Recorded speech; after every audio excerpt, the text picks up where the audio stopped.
What's up everyone, and welcome to my 17th After Effects tutorial. And in this tutorial I'm going to be teaching you guys how to make a mask. Now what a mask is pretty much it covers up some of your video so you only see a specific part of it. And this is how people make like fake UFO videos and videos of them jumping over a car when they're really only jumping in front of a green screen or something like that. So I'm not gonna show you guys how to do that stuff. I'm gonna show you guys the basics behind it. The first thing that we're gonna want to do is go ahead and drag out a movie clip to our composition panel, and I'll just put that right there. Now there are a lot of different ways you can make a mask, but the easiest way is to open your entire composition in your layers panel. So go ahead and to do this, double click your composition name right here, and now you wanna expand your layers panel for here until you can see the word render, that little checkbox right here.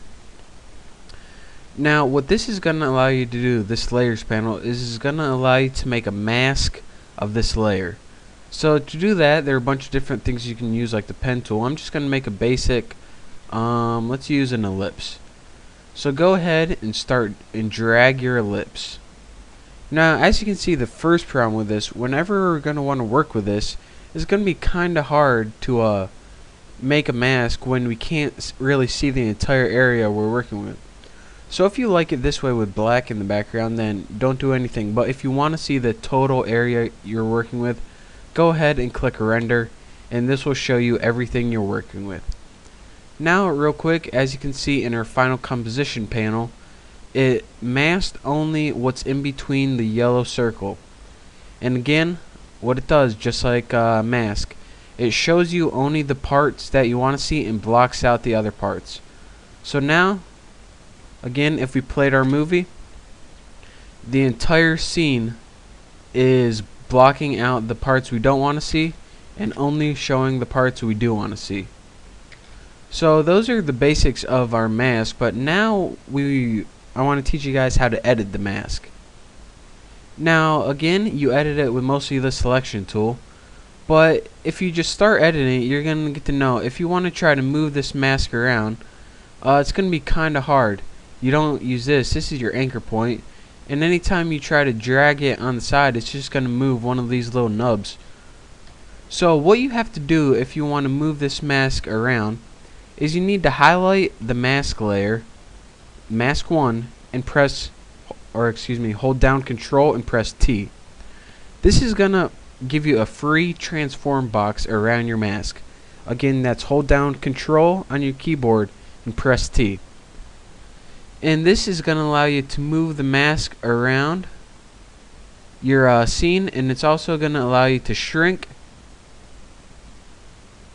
and also rotate your mask. So again, anytime you want to use that, Control T, and anytime you want to get out of it, just double click and you'll get out of it. So now you can see in our final composition, we now have a sideways egg-shaped mask. Let me go ahead and click this and play it for you guys. And again, as we touched on before, anytime you want to edit one of these specific nodes, just double click anywhere on your I don't know what's called pasteboard, and hold down one of these nodes and you can edit those individually. So if you want to make a bean shape mask or a banana shape, or actually I don't even want to say what that shape looks like, but if you want to make this shape, just hold down one of the nodes, and again, if you want to do free transform, hold down Control and press T. Control T. There you go. So those are the basics of working with a mask and how to block out some of your scenery. And this is how people take one portion of a scene and combine it with another portion, even though they're not on the same camera or anything like that. So that is how you make a mask. Those are the basics, and those are basic editing tools. But in the next tutorial, we're going to be going over more on mask, and it's gonna help you out a lot. So get comfortable with the basics of masking a scene and the basics of the free transform tool, And once you learn that, you're ready to move on to the next tutorial. So see you then. Thanks.